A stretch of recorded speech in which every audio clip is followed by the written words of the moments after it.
All right, episode 61 of Convos with Keegs. I'm here with a very special guest. He is a videographer for Bishop Tattoo Supply, runs a YouTube channel called The Artist Connection, avid weightlifter and jiu-jitsu enthusiast, world traveler. You can find him on Instagram at phx.phillips and phx.media. It is Mr. Phoenix Phillips. How are you doing, man? I'm doing good, man. Shit, that was can I cuss, by the way? Of course, dude. Yeah, Okay, I was like, okay. That was a hell of an intro, dude. I was like, oh, dang, I sound cool. But no, dude, I'm super stoked to be here talking with you. This is basically, I mean, just feel like a normal conversation we would have, and now we're just actually recording it because we've had a few of these already. Right. And it's pretty interesting how we kind of, our relationship developed. Like, it's always cool to actually develop a relationship over the internet, because I saw one of your videos and I reached out because we're in very similar fields. But yeah, man, it was like the world kind of brought us together at a certain time, the perfect time. And, you know, I'm just very happy and grateful that we got connected. No, dude, likewise. I mean, basically you shot me a DM and I was like, okay. And I started looking at your stuff and like you pumping out the content. And I'm just a huge fan of like people just putting out content and just kind of like putting themselves out there. And like you said, I think there were so many similarities between us that I could see even before we really like met each other. And I think, especially for people listening to this, like you are definitely a what you see is what you get kind of guy. Like who you are on social is just an extension of who you are in real life. I appreciate it, man. Before I forget, I really want to dive into this because we haven't talked too much about it in our past conversations. But talk to me about the Artist Connection and what are your plans with that YouTube channel, and what direction do you see that going in the future? Yeah, so essentially I came up with the Artist Connection because I as you mentioned, I've been a videographer. I've been working with Bishop Rotary for about 5 years now. I got introduced into just the world of tattoos and was really just blown away by it. And kind of now, fast forwarding to today, I really just wanted an outlet where I could create. I love working with Bishop. I love working, I mean, I'm a freelance videographer, so Bishop is one of my many clients. And the thing with client work is you are fitting their vision. You know, you are capturing what they want to create, whether we're making stuff for social media or the website or for YouTube, whatever it might be. They're coming to me with the creative vision. I'm executing on it. And so I essentially wanted a way where I could kind of work on my own little passion projects. And I really love telling stories. So I wanted to kind of blend those two things together, and a YouTube channel really made the most sense. And I think like when I got started, it's like, oh, okay, I'm making a YouTube channel, me and, you know, everyone else out there that also has a YouTube channel. But I feel like, I don't know, it was just a very authentic way. It's a very authentic platform. There's a quote from, I believe it's Logic, or it was on a Logic song, where it was like, anything you can be interested in, you'll find others that can be interested in it too. And so the content that I'm making, it's really to tell stories of just tattoo culture and the tattoo industry, and specifically the artists that are in it. I don't really have any interest of putting, you know, technique videos. I'm not an artist myself, so I feel like it'd be just very disingenuous to put like, use this machine and use these needles, like when I don't use stuff like that. But what I can tell you about is the person that is using that stuff, that's putting this beautiful artwork on skin. Because as you know, I mean, every artist is a human and they have an individual story. So I think like being able to tell those individual stories and then kind of just having people be able to learn from that, I think is really my main goal. I obviously, starting off, my content is very and pretty much primarily all tattoo artists and tattoo heavy. I want to expand it maybe down the line, and painters and graffiti artists, and like it doesn't just have to be tattoos. And I know the early audience is going to be tattoo artists, but in an ideal world, I want this to be content that just everyday people that might be interested in tattoos would be able to consume. So, yeah, I feel like, I don't know, I can kind of ramble and try to get from one point to the other. But I would say at the end of the day, it was just an outlet for me to just be able to create projects with who I wanted to, when I wanted to, about what I wanted to, with no, jumping through hoops that I kind of normally have to do with my regular video business. Yeah, that makes total sense. And speaking on the YouTube aspect of it, I actually have been thinking about this recently. I believe with the work that you and I are trying to do, YouTube is definitely the best platform. And I kind of came to that realization within the last few days because I am a long form video guy. The short form videos are very, very tough for me because I like telling stories and I like giving the whole kind of grand scheme of everything, Do you find any troubles making short form content for, let's say, Instagram or TikTok? I wouldn't say I have trouble doing it, but I would say, I don't know. I would say in a nutshell, like I hate vertical videos. Like I will probably literally clip this exact clip and make a vertical video to post on Instagram. But it's like, it's where social media has gone. And it's a trend, it'll probably go away. I love horizontal videos. Like I make videos. I love movies. I love going to the movies. I mean, it's like taking your real estate and cutting it in half. Like we're only getting so much of the screen, and it's just like these, like you said, very quick edits. You can kind of tell a story, but it's not long form. It's very just in your face, just like graphics and captions and just feeding that kind of ADHD that we all have when it comes to our attention spans nowadays.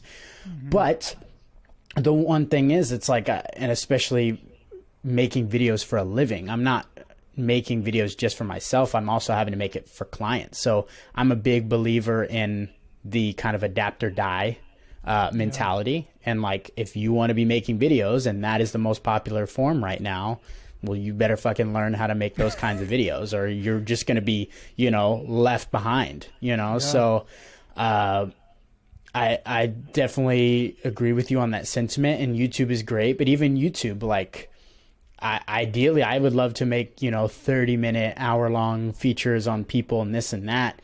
And YouTube, I feel like, is my little practice ground to make these like little, maybe 10 to 15-minute hits, which is great practice for when I want to be able to really sink my teeth into a project and maybe make something that's feature length. Do you think that you'll eventually get into, I don't want to say Hollywood because that's not a good representation of the content I think you are specifically trying to make, but do you think eventually, whether that's 5 years, 10 years, 20 years down the line, you'll be pretty much focusing on just long form, like hour-long pieces? Yeah, so I feel like kind of going along with what I was talking about earlier, like why I started the YouTube channel, to me, I'm so fascinated today by like, if you have your own audience, you can really do anything. And I used like the Paul brothers boxing as an example. Like those guys weren't professional boxers, but it's like they can make millions of dollars and get people to buy, millions of pay-per-views because they have an audience and people are going to tune in to watch that. And so with that same sentiment, I feel like modern day television is dying. Like these platforms like, TikTok and YouTube and Twitch, and like I'm sure there'll be multiple others that pop up in the future. I feel like there's these very organic audiences. And so basically I was like, okay, maybe I can go down the traditional route of making a, feature length documentary, trying to shop it around for people to buy it, invest in it, or whatever. The kind of more traditional route to get your videos on a Netflix, a Hulu, a whatever. Yeah. Or the longer road would be, can I organically make an audience of people that are interested in a niche subject that I want to tell stories about, and then hopefully use that audience to essentially, the same people that I'm making these YouTube videos for would be the exact same people that I would want to make a documentary for. Just the formats change, the people don't. And so, well, really too, I think when I think about business, I'm like, I would much rather invest in myself than have to convince people to invest in me. Mm-hmm. I'm kind of at a weird place with that specifically, because I 1000% agree with you. Like if we can garner an audience for the individual creator like you and myself, you're in a way better position in the long run to be able to do whatever you want and make whatever you want. However, that is a longer road, and specifically in my case, with the scholarship fund that I won't talk about it too much, but like the documentary I want to make for that and the nonprofit I want to start for that, I want to get these scholarships in schools ASAP, so that's where I think I kind of need to pull help from different places and get more people involved to not make it necessarily corporate, but just get more backing for it, if that makes sense. But yeah, I totally agree. Getting the audience organically and for the individual is, in the long run, 100% the way to go. Switching gears a little bit, so your passion project is the Artist Connection, which you just stated is going to be a plethora of different tattoo artists for now, but maybe switching into, like you said, graffiti artists and whatnot. Working for Bishop, how is that content as the videographer different from what you're doing specifically for the Artist Connection, and how much creative control do you get being the videographer for a big business like Bishop? I'd say, first of all, I really wouldn't be in this kind of tattoo niche without those guys. So like big shout out to Franco Vescovi, who's the founder and the creator of Bishop Tattoo Supply. Also James Howard, he's kind of been the guy who's really put me on so much tattoo game and tattoo knowledge over these years. Pretty much all that I've learned is through those guys, and being able to travel around literally the world with them and be able to tell stories. I think the biggest difference from what I'm trying to do with the Artist Connection for what I do with Bishop is for the Artist Connection, I want it to be very story based. I go and we're doing some sort of narrative piece, who are you, what's your past, what's something you're interested in, this, that, whatever. It's very people centric versus with Bishop, it is, a company that is selling products, machines, inks, needles, the partner company Inkies, who's also doing aftercare and sunscreen and ointments and all these other things. So they can kind of go back and forth. I really learned that I had a love of storytelling from doing narrative pieces with Bishop. And so those are amazing, but I would say that is a much smaller portion of the grand scheme of the videos that we're making. Some of the times it's instructional videos on how to use the products. Along with that, it's, videos that are more driven for social media. So I would say those are the two biggest difference. I really love doing both. They are amazing. And again, like I said, I'm kind of that adapt or die. So I want to be able to shoot narrative pieces. I want to be able to shoot commercial pieces, product pieces, educational pieces, social media pieces. The list goes on and on. And so I think that's what's the beautiful part about working with Bishop is kind of naturally throughout what's needed. I'm kind of thrown, and now I've been thrown into enough situations. I feel like I have a lot of experience. So if they say, hey, we're doing a product video, I know what we want to do, or we at least work it out. As far as like how much control I have, essentially as far as the structure, I would say like earlier days, I was somewhat contributing to the idea, or we would all kind of brainstorm an idea together. It's still a very collaborative environment nowadays, and I really do love it for that. Everyone's voice is very much heard. But I'd say right now, at the end of the day, I always call myself the sniper, the assassin. Like they tell me what they want, and part of my job is to interpret that into the video. So say, gotcha. Hey, we want X, Y, and Z. I might give my 2 cents on what if we did that? What if we did this? Yes, we like it. No, we don't. Maybe let's change that, dot that I, cross that T.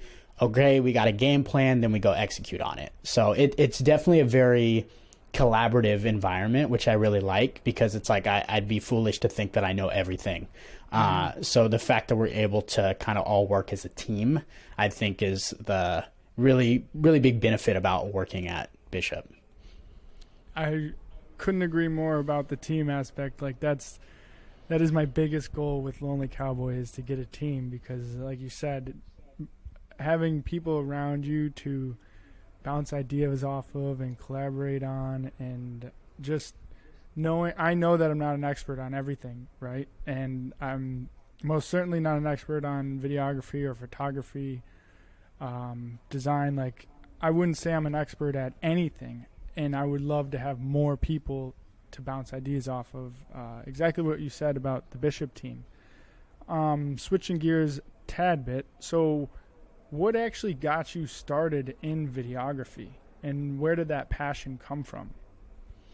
Yeah, so I wish I could say I had this, like I picked up a camera when I was 2 years old and I knew right then. But like, I think the reality of it was I picked a audio video course my freshman year of high school because I was like, this doesn't sound like it would bore me out of my mind. So I picked it up, and honestly, for the first, I want to say 6 months or so, I hated it. Like, I hated doing it because we were just following tutorials. It was very cookie cutter. It was pre-made footage that was already shot. We're learning how to cut a clip, how to post this, how to move that. It was all technical. But when it really switched for me was when we had our very first project where it was like, hey, here's a camera, go shoot something, come back, and now take these skills and technical skills you've learned and now apply it to a video. And once I was able to be like, oh, I can make a video about whatever, that's when it really clicked for me. So I picked up a camera my freshman year of high school. At the time, and even currently, my very first passion was in CrossFit and Olympic style weightlifting. And so essentially I was able to kind of combine those two passions, and I was very fortunate to be able to travel around. I had a lot of great people around me, and companies and brands and businesses that I was able to create for. And I mean, when I look back at those projects now, like, they're dog shit. Like, I wouldn't hold my work back then, to where it is now. But I'm so grateful for the opportunities I was given. So essentially, after picking up that camera, it was just like one project after another, after another, after another, and just doing it because I loved it. I think I can't, play the triangle bass. Like, I have no musical ability whatsoever. I can't draw, you know what I mean? Like, I don't have, I hate writing. I don't have a lot of these maybe traditional creative aspects, but for me, I'm a very visual person, and I always have been. And I think when I was a child growing up, like, I always loved stories. I always love listening to a story. I wouldn't say I necessarily love reading. I'd almost have it rather read to me. But I always had a very creative, I feel like, imagination. So I think when I was able to pick up the camera, that camera was the device for me to show the world kind of through my eyes. And I think that passion really hasn't, gone down even to this day. It's still very much a thing. It's definitely changed. I think the fact that now that I've making videos, it's my livelihood. I would be lying to you if you said every single video project that I do for all the different companies I work for, I absolutely love, because that would be a flat out lie. But the reality is, it's like, I think that's any artist's dream, is to be able to, make what they want to make when they want to make it and get paid for it, so I think that's more or less the goal now, and that's kind of what I'm trying to do with the YouTube channel. But I think I'm super happy, and I'm definitely aware of how far I've come, even just from a skill standpoint. And I'm excited to see how far it goes in the future, because this is really all I do. I don't have a plan B.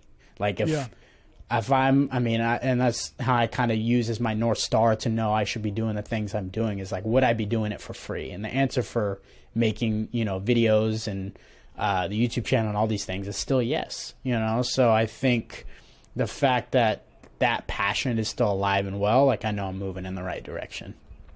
Well, that's amazing to hear, and I feel the same way as far as Lonely Cowboy goes. Going back to your point about not loving every project, I definitely feel that. Do you ever have times when you make something and you're like, oh, that one's really good, you know, like that project is way better, or the stars just aligned in the right way where you're really, really proud of a specific project you're working on? Does that ever happen for you? For sure. I think, I mean, you kind of get in that creative zone. You have a good feeling. I think, like, the videos, regardless if I post them or a business is posting them and it doesn't get the amount of views maybe we're hoping to get, I don't think that really matters to me as long as I have the integrity that I'm happy to put my name behind a project, any project for that matter. But I'd say the biggest instance that happened was, I've been talking about how I want to do storytelling for the YouTube channel. I love storytelling. The very first project where I learned that was the case was a project with Bishop Rotary about a tattoo artist named Zach Hunter, or he's better known as Southpaw. And I don't want to go into his full story and ruin it because we could definitely link that video. But I went through that process. When you're making a story about somebody, you really get to know them, you know, a lot quicker than you would in maybe any normal relationship. Yeah. Because they really are kind of bearing their heart and soul, you know, and giving you access.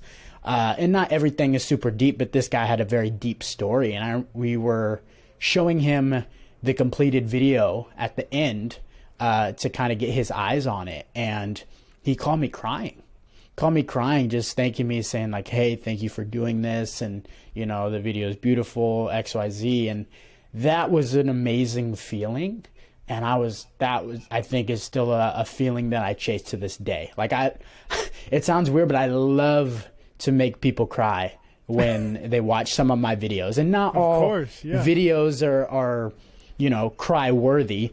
But for those really like hard hitting ones, like that is literally a goal of mine, you know, and not just for them, but for anybody watching it. And I think like that's the main thing with like creating a video is like you're really creating an environment, you're creating an experience.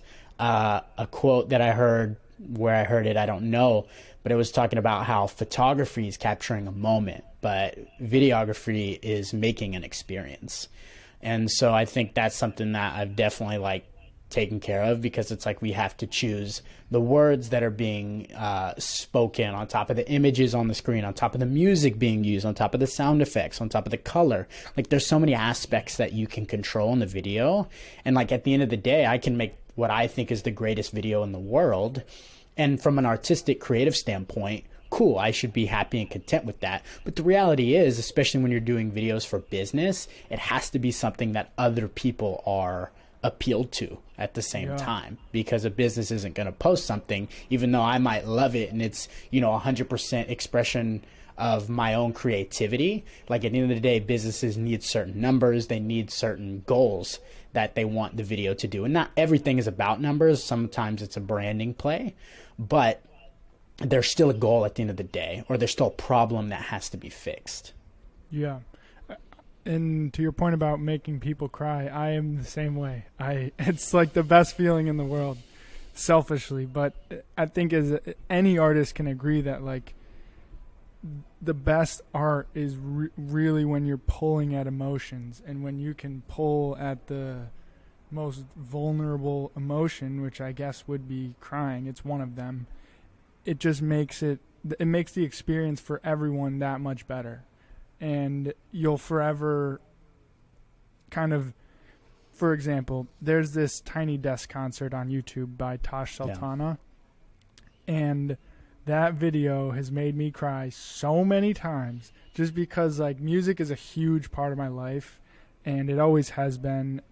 And when Tosh starts soloing on this one song, I get chills every single time. And I think as artists, like that's the goal, is to, whether you're trying to make someone happy or sad or angry or any sort of feeling, that's the whole point of art. And if you're not pulling at emotions, you can do better, you know? Would you agree with? Absolutely.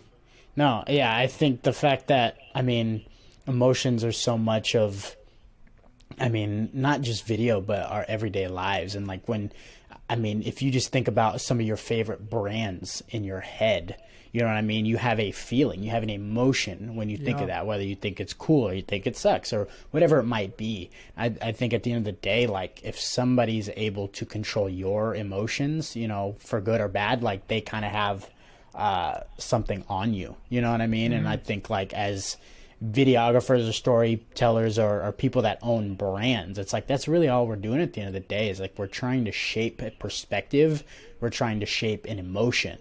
That way, like when you see Lonely Cowboy, when you see the Artist Connection, like you get a certain feeling in your head. And obviously for us, we hope that it's a good feeling. Yeah. I'm still working on that with Lonely Cowboy. It's a lot of fine tuning, trying to figure out what emotions I want to pull and during certain, whether it's clothing drops or blog, podcast, whatever it may be. I'm just now kind of putting that in the back of my head, thinking like when I make this piece of art, what do I want people to feel? You know, how do I want this to be, how do I want their emotions to be pulled by this shirt design or this podcast with this guest, you know what I mean? And kind of staying on the emotion topic, do you think as a fellow artist and creative that your work or your art has given you an outlet to kind of express yourself going into the mental health topic? Oh, 100%. Like I kind of had this realization, honestly, within the past year. I think COVID was a big eye opener for me. I think, honestly, up until COVID, I would definitely deem myself as somebody that was very fortunate to not, I think, struggle with mental health. And I wouldn't even say I didn't struggle with it. I would say I was unaware of its format. I would say for me, anxiety is my biggest thing. And it can honestly sometimes be a tool where if I'm going into a situation, I can think about everything that could go well, but I'm also thinking about everything that could go bad.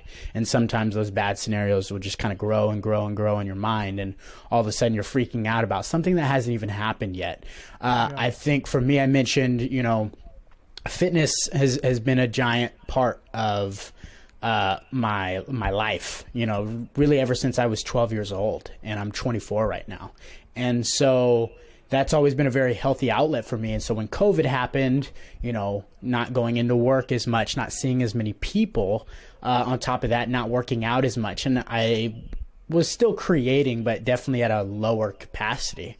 So all of a sudden in my life, when all these things kind of started to be cut in half or I was doing less of, my anxiety just spiked through the roof. Also, COVID was a scary time. I'm a freelance videographer. I make my money by going out, filming videos, making videos, and then all of a sudden it's stay in your house. You can't be near any people. COVID was a very financially hard year for me at the same token. And I think that's kind of part of being a freelancer. You kind of have to be comfortable riding that roller coaster of like, it's a great month, it's a slow month. It's a great month, it's a slow month. And so during the time, it was a very anxious time for me. But all of a sudden, things started working out more again, started creating more again. You know what I mean? Started having more in person or even digital phone call, whatever, dialogue between people. All of a sudden, that kind of voice in your head goes at bay. And it's obviously something I'll still struggle with, but I would say it's gotten 10 times better now that I've kind of gotten back into my daily habits, my daily routines, the things that where I can truly express myself. Yeah, and I saw the other day you posted a clip. I correct me if I'm wrong. I believe you did a 215 snatch squat. Is that what you call it? I think the clip that you're referencing, I snatched 200 pounds. So that's like one continuous moment or movement from the floor to overhead. Yeah. So yeah, I mean, it's one of those things where I used to try to, I was a competitor in CrossFit and Olympic style weightlifting. That's what I wanted to do for a living. So I was like very competitive. And now fast forward to 24, Like I have a job, I have a wife, I have responsibilities now versus when I was training full time, I was still in high school. I didn't have a worry in the world. I, literally wake up, train, go to school, train, go to sleep, do it all over again. But I think like the discipline that has taught me is insurmountable. Like I would, if you were to like look at a map of my life and the opportunities that I've had and the people that I've met, all of it could track back to the very first day that I walked into a CrossFit gym. It's literally just grown and grown and grown. And I think like having that discipline to have structure in my life, to when I say I'm going to do something, I'm going to do it. And kind of going through that suck every day of like, I don't want to go out on a run, or I don't want to do this lift, or I don't want to do this workout. Like that definitely carries over into my everyday life. And I'm not perfect about it. I think anybody, has those days where, you just want to lay in your bed, that bed's super warm and cozy, but kind of having that discipline, to be able to do those things. And I think for me, I've not I would say book smart guy, I fucking hate math or science or any of those things.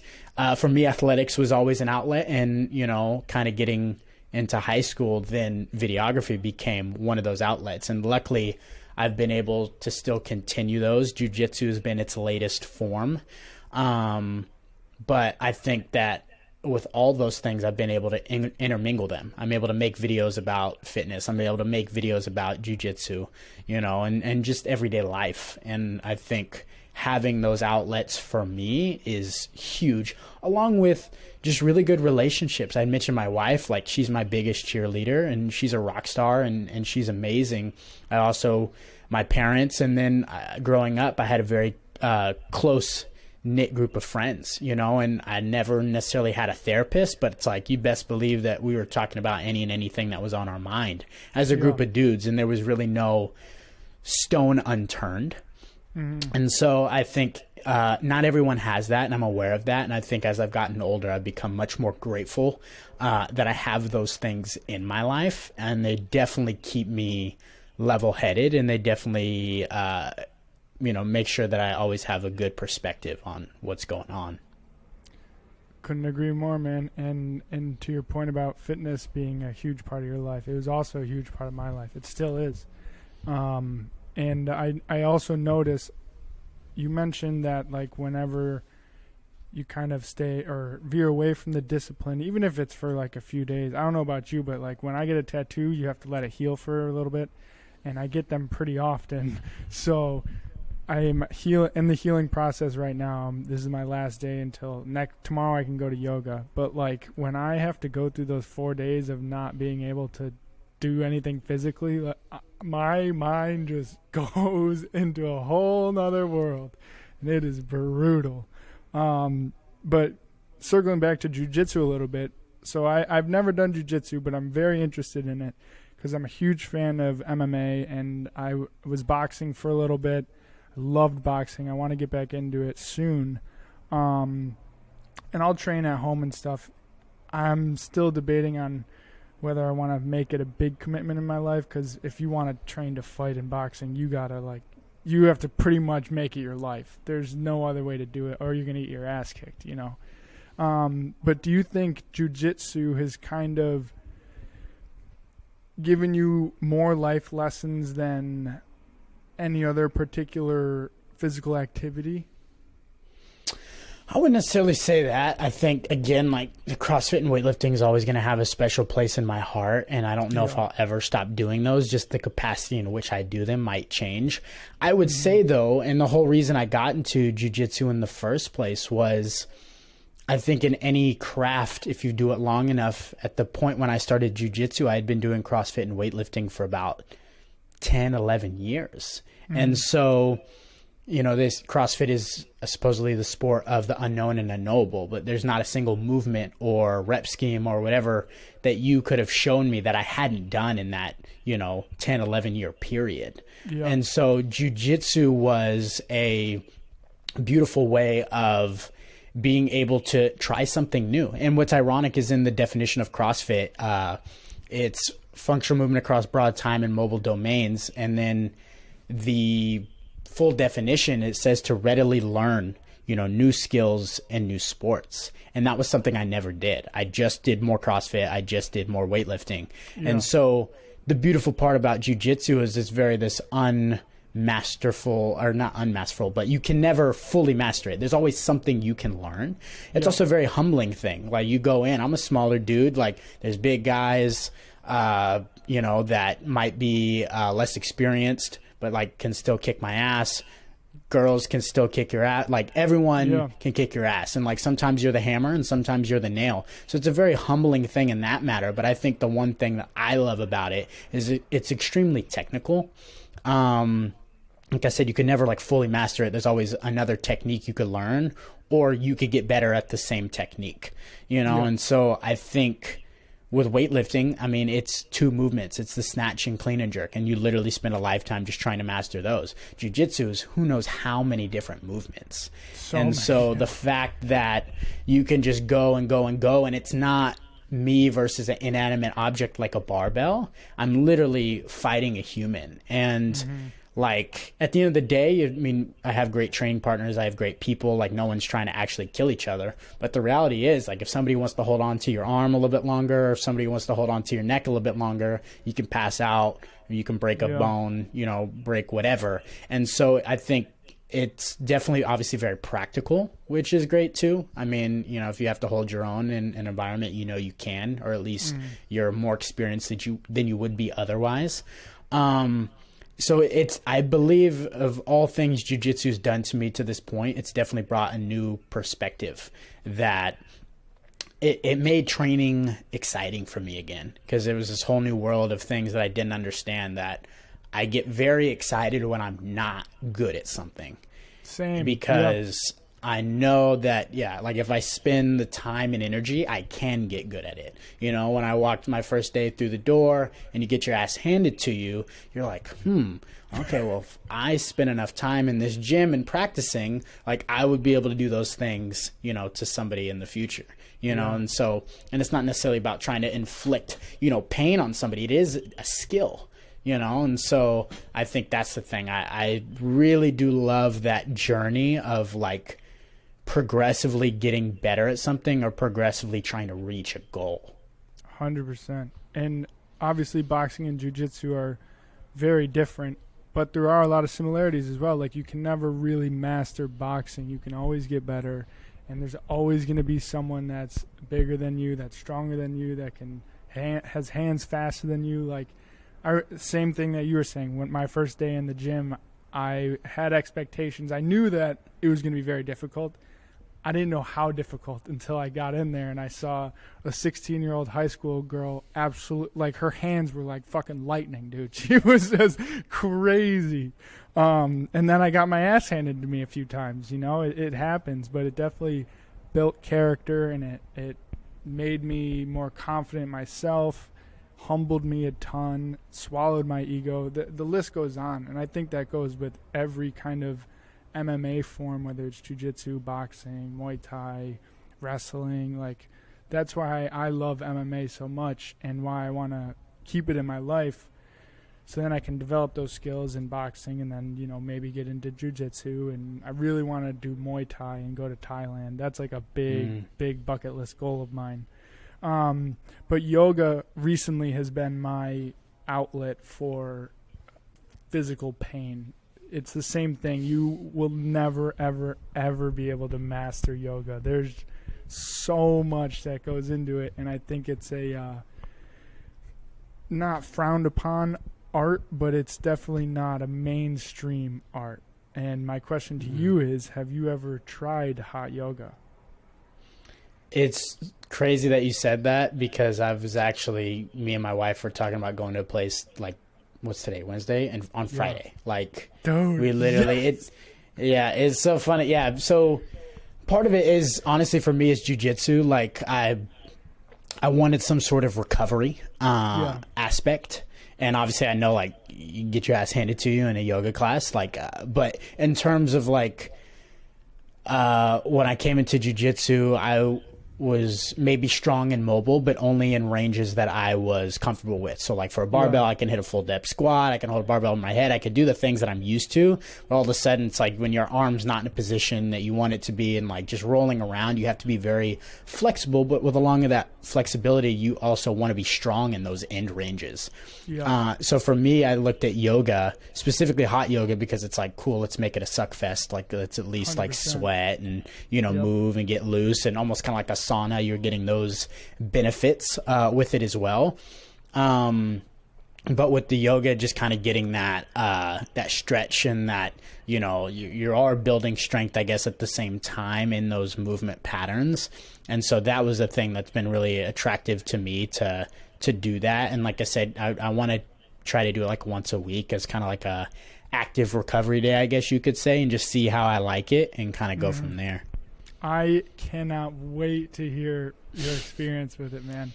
It changed my life. I started doing yoga when I was having pretty bad panic attacks for a while, and it didn't set me straight, obviously. Like, I still deal with that kind of thing, but it's unlike anything I've ever experienced. And I've been lifting weights since I was 14 as well.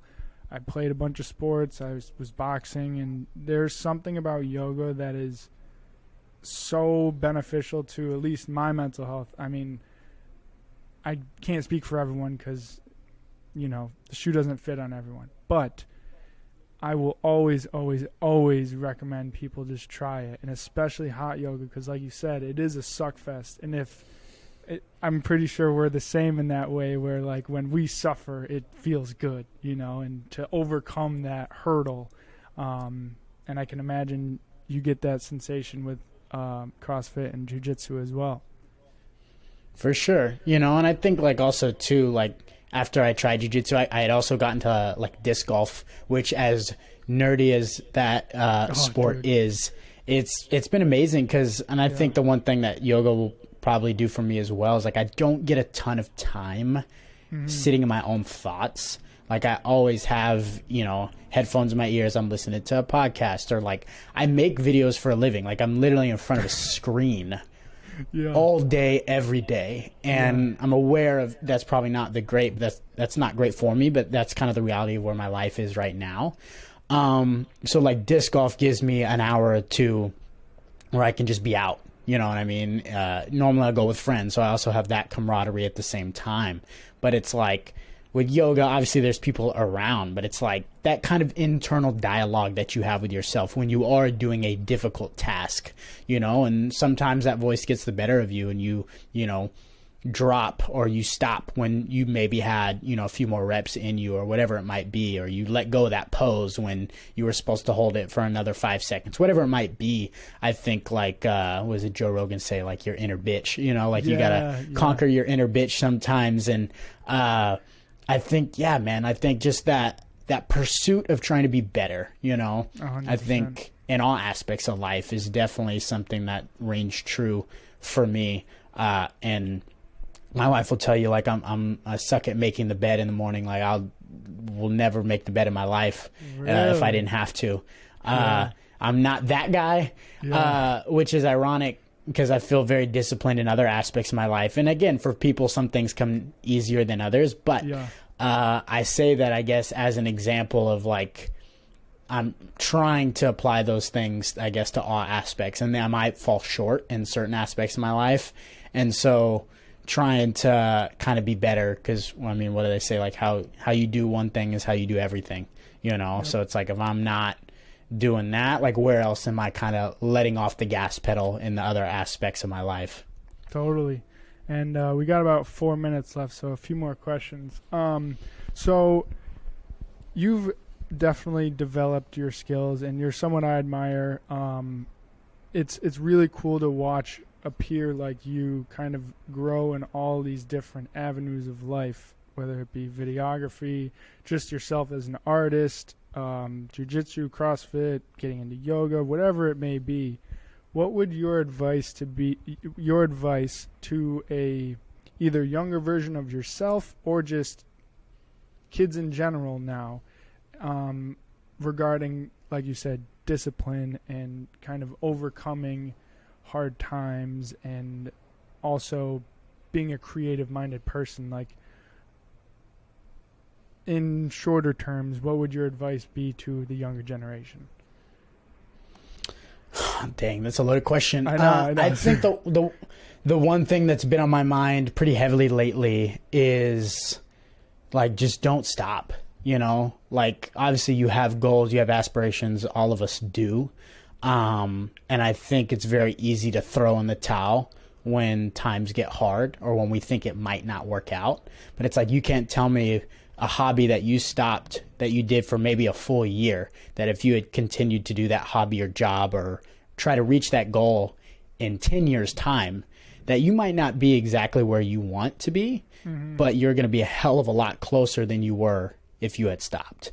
And I think like that's the one thing that kind of keeps me going is I might not have my goals right now, or I might not be where I want to be right now, but I know damn sure that like if I keep going that I can get closer to those. And those goals might change, and you know, that's okay. You can again roll with the punches on that and kind of go.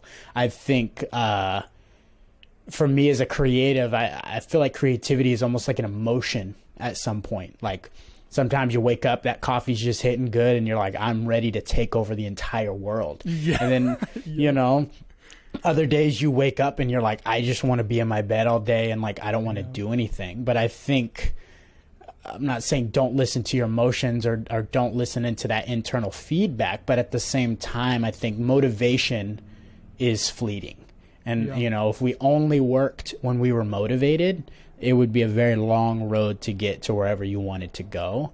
So being able to have a little bit of discipline, that even when you don't want to do things, you know, still being able to do them, I think is huge. You know, I think being able to tell yourself or set a goal or set a plan or whatever that might look like for you, is definitely a great character trait to have, to kind of get you to where you want to go. Totally, man. That just got me jacked up. I needed to hear that.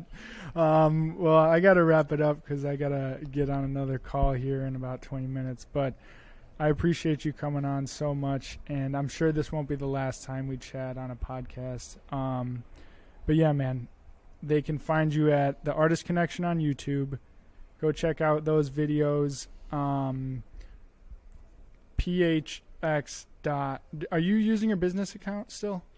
I am. I kind of just use it to post brand work and make it look nice and pretty. I need to actually update that with some of this year's projects.